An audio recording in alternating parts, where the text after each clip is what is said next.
Congressman Devin Nunes is right in the middle of all of this. He's the ranking Republican on the House Intel Committee, and he joins us tonight, former chairman of it. Congressman, thanks so much for coming on. It's great to be with you. Do you believe this explanation? No. No. So it looks... Schiff's explanation? No, yes. Absolutely. So it looks from the perspective of people on the outside like Adam Schiff's office guided this complaint like it was a setup. Well, and it looks like he knew something beforehand because, this was in the press. Then you had tweets. You had stories written by known Fusion GPS reporters. And then you fast forward, he had a couple of times that he could have told us in private that this had happened.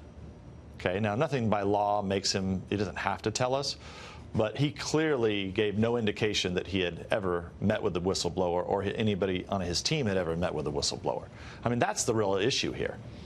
Two opportunities, I'm talking two opportunities behind closed doors, and he didn't tell us. So this is not, one among many stories. This is the basis for the impeachment of the President of the United States.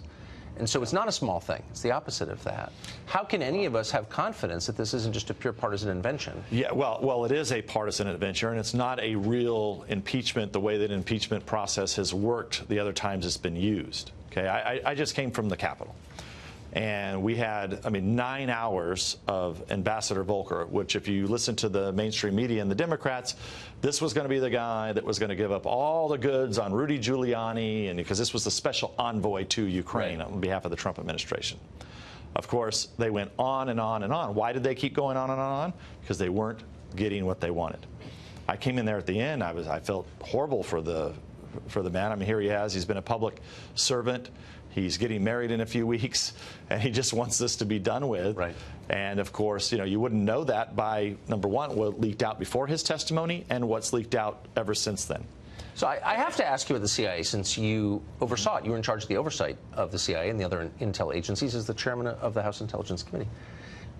Do you feel that our intelligence agencies are properly overseen by the Congress? Does democracy have control, full control of these agencies? I think you could argue over the FBI counterintelligence area that started this investigation into the Trump campaign. No, zero. The FBI has not cooperated throughout this investigation. Perhaps with what the Attorney General is doing, running an investigation into the beginnings of the Russia probe, yes. With the CIA, I think the challenge has been, and what Republicans have been pushing, when you go out on the hinterlands, you got to remember these agents put their lives on the line. Okay, the people that are out in the field. The challenge you have is there's way too many intelligence officials and consultants and former agents and now pontificating on networks that live here in the swamp. And look, there's a reason to have a small cadre of folks here in the swamp. I get it. But, and I can't give the number, but I can just tell you that a majority of people are here in the swamp, which is not where they should be. No, of course not. A majority? Really? I would think it's about a majority. Well, yeah, when you take Department of Defense, CIA, DNI, and all the other 17 different. They're hanging around the capital city. Of course, they are. lobbying for more money for their programs. And I'll tell you one thing that people forget.